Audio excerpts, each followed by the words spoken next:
Tidak banyak diketahui oleh masyarakat luas bahwa Gunung Gambar memiliki nilai sejarah yang berkaitan erat dengan Kerajaan Mangkunegaran. Sebagian orang datang ke Gunung Gambar untuk melakukan ritual-ritual tertentu demi memohon petunjuk yang maha kuasa. Kopi sebagaimana diketahui telah menjadi gaya hidup di kalangan masyarakat luas. Minum kopi seakan menjadi suatu hal yang wajib untuk memulai hari. Inilah gerakan pengabdian kepada masyarakat di Gunung Gambar, menanam emas hijau yang akan menjadi ikon di Kabupaten Gunung Kidul.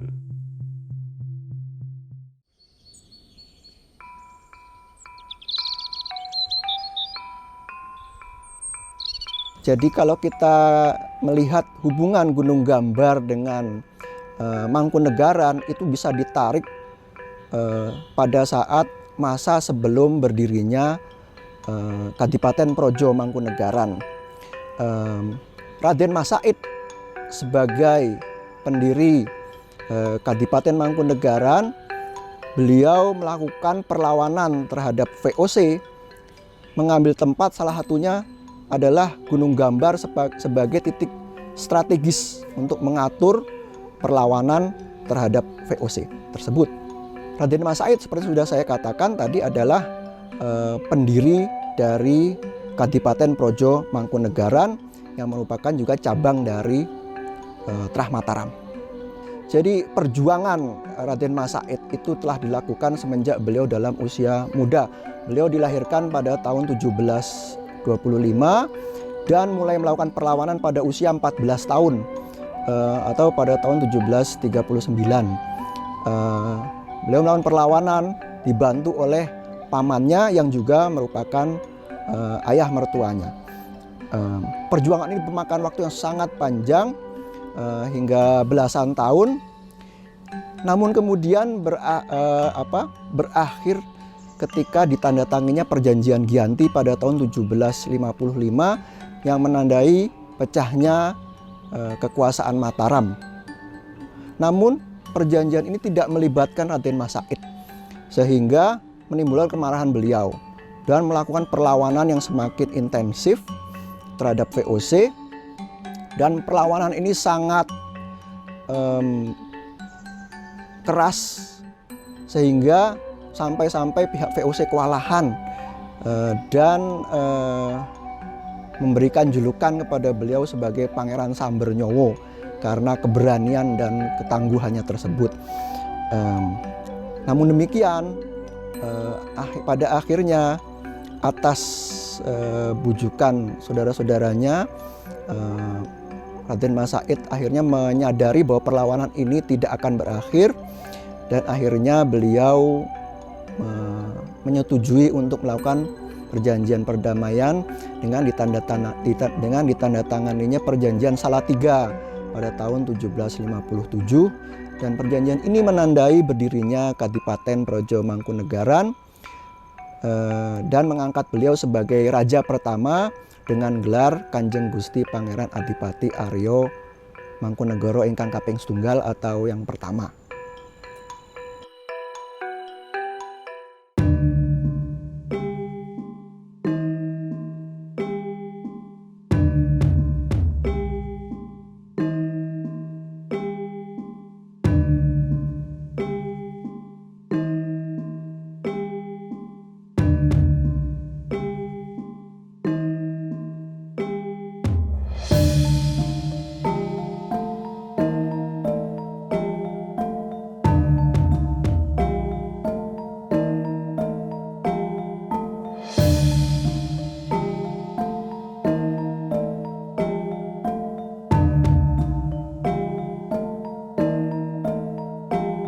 Pangeran Sambernyowo itu kan dari itu ya, Mas Said itu. Jadi dia bertapa di sini. Nah, bisa menama Gunung Gambar itu yang namakan itu Pangeran Sambernyowo itu. Jadi zaman runtuhnya Majapahit. Jadi Ki Ageng Gading Mas itu topo di alas gempol sini itu kan masih dari Sekabat.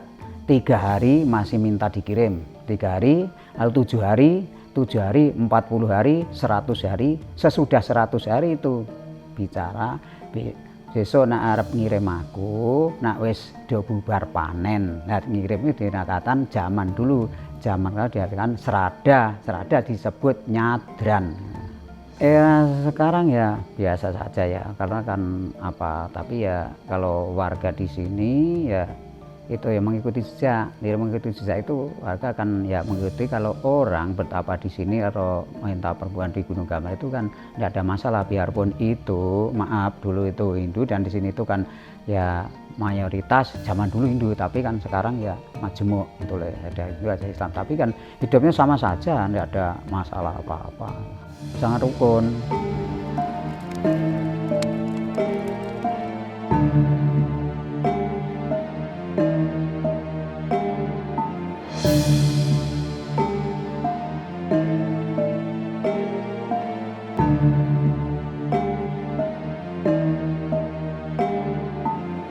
Dua kalinya kita warga di Gunung Gambar dulu ya akhir tahun 80-an. Akhir itu kan ada kopi, tapi kan itu diterima dari warga Gunung Gambar karena itu bagian dari PPL zaman dulu, seperti itu. Iya benar, karena gini, warga di Gunung Gambar itu kan ya, karena yang pertama itu intinya ngelola bisa, tetapi cara pengelolaan bisa, tetapi kalau itu loh yang caranya bikin supaya jadi bubuk itu kan ya warga masyarakat ya gimana kan ya kurang tahu kan, seperti itu, tapi ya sudah ada yang nikmati. Emas hijau. Bicara emas, semua orang tahu. Emas adalah logam mulia, bahan untuk membuat perhiasan yang sangat menyenangkan bagi banyak orang, khususnya kaum hawa, kaum wanita. Hijau, tanaman. Jadi kalau kita bicara emas hijau, sederhananya, simple logiknya adalah tanaman kita yang punya produktivitas yang senilai, setidaknya ekonomis itu seperti emas. So simple itu. Dalam konteks ini kita bicara Gunung Gambar, kita bicara kopi. Itu utamanya.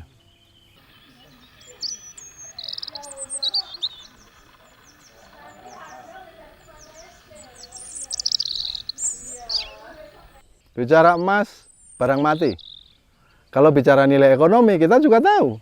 Emas pun nilai ekonomisnya up and down, ada fluktuasi. Ada saat-saat di mana nilai emas secara rupiah, secara dolar, apapun mata uang yang digunakan, itu juga naik turun. Sebenarnya lah itu penilaian kita akan emas itu sendiri, tapi emasnya nggak akan pernah berubah. Emas sebagai logam mulia, aurum, ya tetap aurum. Begitupun kita tanam kopi, kopinya itu sendiri tidak akan pernah berubah. Penilaian akan kopi dari kita yang punya kepentingan berubah-ubah. Harga komoditas bukan hanya kopi, komoditas pertanian secara umum. Ya namanya juga komoditas, ada up and down, berubah. Nah, spirit kita adalah kita membudidayakan kopi ini karena punya pertimbangan-pertimbangan bukan hanya teknis, tapi ekonomis. Kita tahu, saya kira kawan-kawan muda milenial, kita tahu di mana-mana ada coffee shop, apapun namanya, kopi adalah salah satu jenis tanaman yang punya nilai ekonomi relatif tinggi.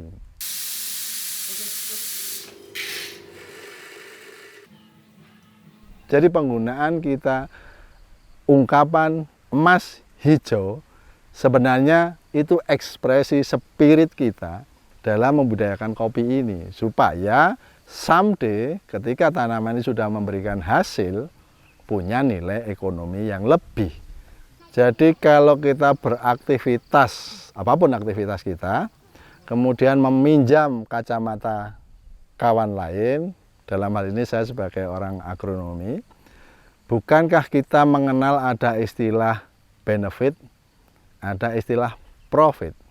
Ada istilah untung, ada istilah manfaat. Jadi kalau kita nanam, sudah pasti tanaman sebagai produsen oksigen pasti akan memberi manfaat pada siapapun, makhluk hidup secara umum. Saya hanya ingin menunjukkan pada kawan-kawan muda saya, karena di dunia saya, dunia kampus, kita ini punya tridharma, bukan hanya pendidikan, tapi kawan-kawan saya termasuk saya pribadi juga mengemban penelitian, kita juga pengabdian. Dan bagi saya ini sebuah satu kesatuan yang utuh, nggak bisa kita hanya pendidikan toh dan penelitian toh atau pengabdian toh. Nah, sehingga kembali bicara kopi di Gunung Gambar ini sesungguhnya lah bisa kita lihat dari berbagai aspek itu. Aspek pendidikan, saya ajak kawan-kawan muda datang ke sini melakukan aktivitas yang sangat sederhana, ikut menanam bersama petani pada saat tanam. Kita lihat perkembangannya, kita bisa belajar, oh yang sisi sana kok tumbuhnya lebih bagus, sisi sini lebih kurang bagus, oh ada kemiringan, oh ada dan lain-lain. Bukankah itu juga belajar sekaligus tanda petik penelitian yang sifatnya kualitatif, sehingga setidaknya saya berharap siapapun kolega muda saya, kawan-kawan muda, mahasiswa dalam hal ini lebih khusus, tapi sebenarnya juga bukan hanya kawan muda mahasiswa, karena kawan-kawan muda saya di Gunung Gambar ini juga langsung atau tidak langsung, sadar atau tidak sadar, mereka pun juga belajar. Setidaknya mereka jadi tahu, oh ada tanaman kopi seperti ini, oh tanaman ini syarat tumbuhnya seperti ini. Tentu saya tidak heran kalau ada orang akan mengatakan, oh Gunung Gambar nggak cocok untuk tanaman kopi. Ya sah-sah saja. Tapi bagi saya dan kawan-kawan gila saya, kolega, dosen muda, mahasiswa, bukankah kita ini punya spirit, punya semangat, punya koridor yang namanya penelitian. Dan tentu kami juga akan merasa berbahagia kalau mereka bahagia, dan itu tentu doa kita bersama. Tapi kalau kemudian ada saat-saat yang berat, mereka jatuh, tentu itu keprihatinan kita, dan tugas kami tentu saja untuk tetap menjaga semangat, spirit kawan-kawan muda gila saya ini, supaya kita tetap bisa berjalan terus untuk one step ahead. Kami punya kawan-kawan, punya saudara-saudara muda di Gunung Gambar ini. Kami punya kolega muda, entah itu dosen muda ataupun kawan-kawan mahasiswa, yang sangat saya suka, sangat kami percaya spiritnya itu. I do believe can grow coffee.